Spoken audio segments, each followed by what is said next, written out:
Welcome to the Elite BSC podcast, where our entire focus is helping commercial janitorial contractors succeed. You want a growing company, a thriving team, and healthy profits, and we are here to help. My name is Jordan Tong. I'm the founder of Elite BSC, a company dedicated to helping janitorial companies grow and thrive. I also serve as CEO and one of the owners of France Building Services. France is a janitorial company employing nearly 600 people. Since 2007, we grew from 1.5 million to more than 20 million in annual revenue and built what I think is one of the best teams in the world. The goal of Elite BSC and this podcast is to give owners in the industry a vision of where their company can be and the information and tools to get there. I want to share what I have learned over the years to make this a reality for you.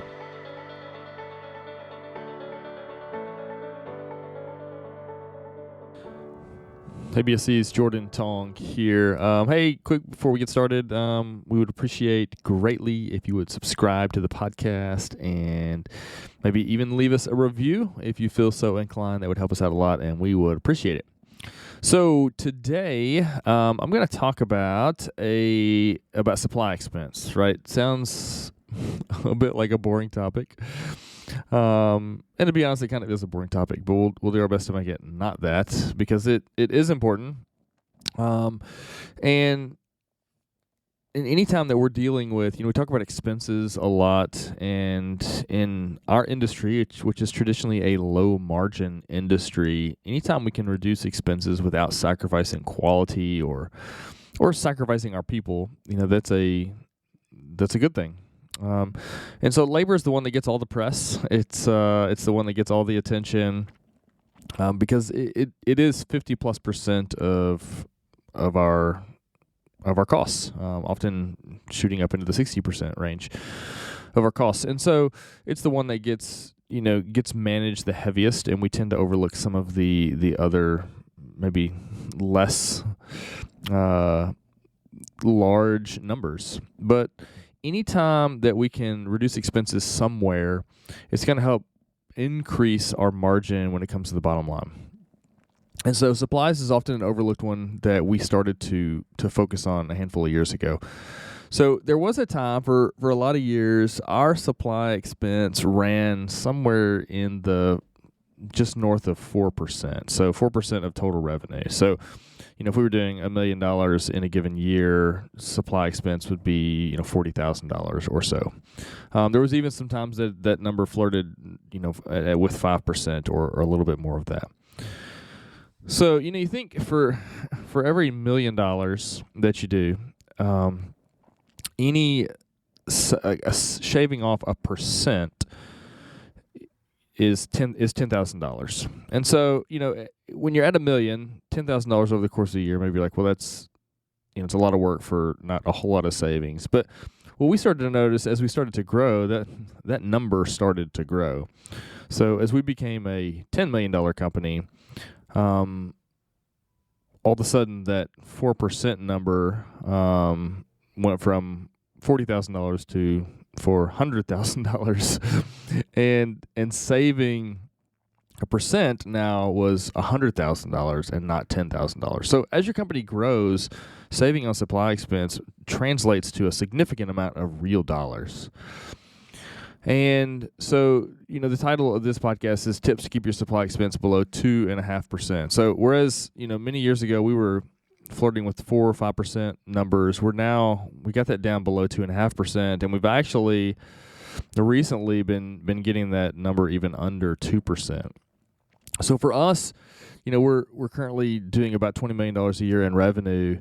It translates to, like a couple percentage points of a drop for us from where we were historically, or a little bit more. I mean, it's like $500,000 in terms of numbers, number to the bottom line, and a little bit less than that. So I guess it'd be maybe 250, 300, something like that. But it's a significant number, and so it's a big deal for us at this point. So I want to talk about some things that you can do, and some things that we have done in the past that help to reduce this. And there's not necessarily a silver bullet in this, and I think it takes some time and some intentionality and some, going about the process in order to make it happen. And those drops in cost over time will start to show up. So the first thing that we could do is streamline our products. And so a prime cause of supply overspend is just buying too many products, specifically ones that you don't really need. And, when you don't have parameters on what you intend to use on every job, everything becomes an option. So we could say it's supply creep sets in. And really, like, as I look back in, some of the earlier years when we were, maybe between a mil and 5 mil, our supply list was enormous. So we had special dusting rags and stainless steel cleaner and magic erase pads and upright vacuums and detail vacuums and on and on. And it's almost comical now looking back at all the different variety of products that we were stocking in our, little mini warehouse space and using out on the job. And people would randomly, use or grab different products that they felt like, oh, this will help. I'm going to use this. And the cost just started to explode. So one of the things that we did early on is we started to streamline what we used. And so we said, hey, this is what we're going to use on the job, and we're not going to get anything else unless there's approval from, maybe a manager or supervisor. And so we cut all the chemicals down to maybe 3 chemicals that we use. And we cut everything down to 1 vacuum that we would use on site, and so on and so forth. And we just started going about that in a lot of different areas, a lot of different types of chemicals or supplies in order to streamline what we were using on the job on a daily basis. And this over time definitely helps to cut down on costs, because there's a lot of unnecessary expense when you don't have good parameters on this. And streamlining your products and supplies that you use can certainly help reduce spend there. Okay, number 2 for us, and hopefully everyone is already doing this, but we weren't. And, maybe let's say late, 2008, 2009, something like that, is we were using ready to use chemicals. So we would get cases of bottles of glass cleaner and cases of bottles of bowl cleaner, et cetera, et cetera. And we started looking into, and we ended up switching to dispensing stations. And the what you can ultimately save on this is, it's like 50 to 90% savings. So in dispensing stations, so if you're not aware, are simply they're like wall-mounted units that mix water and chemical concentrates to give you ready-to-use chemical. So you have these reusable bottles on site that you put a sticker on of whatever type of chemical it is, and then you buy these concentrated pouches or bottles or whatever that you put in the dispensing station, and it automatically mixes the chemical for you, and you end up being able to get a ton of bottles out of one bag of concentrate, for instance. And so the price per bottle drops significantly. So again, doing this is you're not gonna see, unless you're a really large company, you're not gonna see a ton of money. In fact, it's gonna probably cost you a lot more money to begin with. But over time, those savings are real, and they do add up. And you end up using the appropriate amount of chemical as well. So if you guys have been around, and I remember being a janitor myself, working for my parents, there were times when, I was supposed to fill a mop bucket with water and then add some floor cleaning solution. And, when I was a teenager, more was always better. And so it said, 2 ounces a gallon. I'm like, heck, this floor is gross. I'm going to do 5 ounces. And which is actually not helpful and can be problematic. And I think that happens a lot more often than we realize. We call it the glug method of measuring out chemicals. So we avoid measuring out chemicals, which I think is, ends up being a time waster and a money waster in terms of excess supplies. So the next thing that we did, so that's maybe 2 tips. I've got 2 more here for you, is supply delivery. So I won't spend a ton of time on this, but several years ago, we had we called them supply cages, and they were basically like supply rooms that we would keep locked up at each of our office locations. It was basically a room or a caged off area where we kept supplies, and managers would check out products from this supply cage, take it to the job site, and then admin people in the office would record the expenses to the appropriate job. And when inventory ran low, the administrator, so someone in the office, would place a large order to replenish it. And so, for those versed in lean manufacturing principles, we would just say that we had a lot of waste in the system. And so, no one had a real accountability over how much was being used and what was being used. It was our ops people just grabbed whatever they needed at random. It was expense to the job, and people in the office who really weren't in tune with what was actually needed on the job were the ones recording those costs and then ordering new product as needed.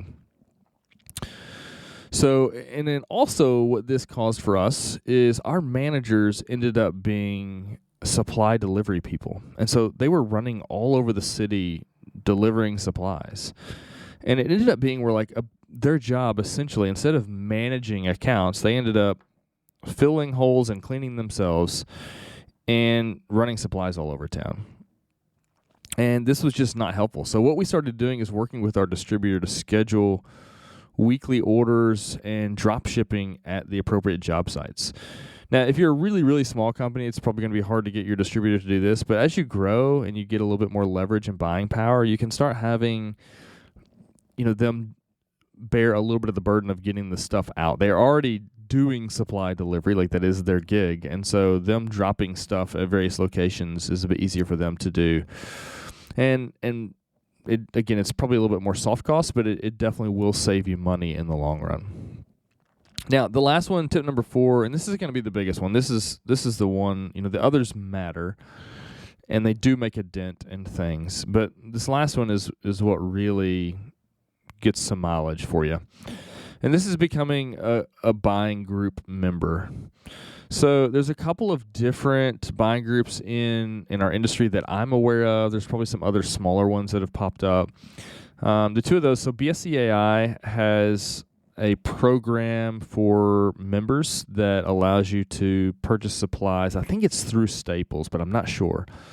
That lets you purchase stuff at a discount.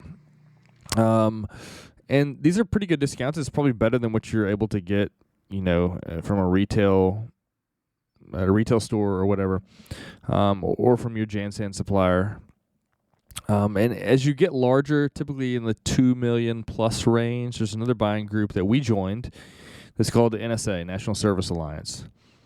And it gave you access to, being part of the NSA gave you access to purchasing power of basically being like a national contractor. And essentially what happens, NSA has gotten certain deals with different suppliers. So let's say Georgia Pacific or Spartan or whatever. You name the Protein, Karcher, you name whatever it is.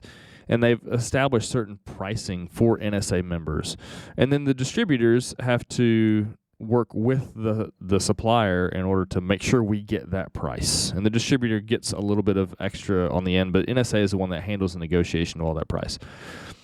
And man, we really saved some significant money here.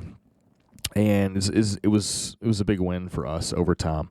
And again, you want to work with your distributor. I mean, sometimes these sort of buying groups can be a little bit hard on a distributor, and so we want to make sure we're not taking advantage of our distributors because we do need them and we need their help.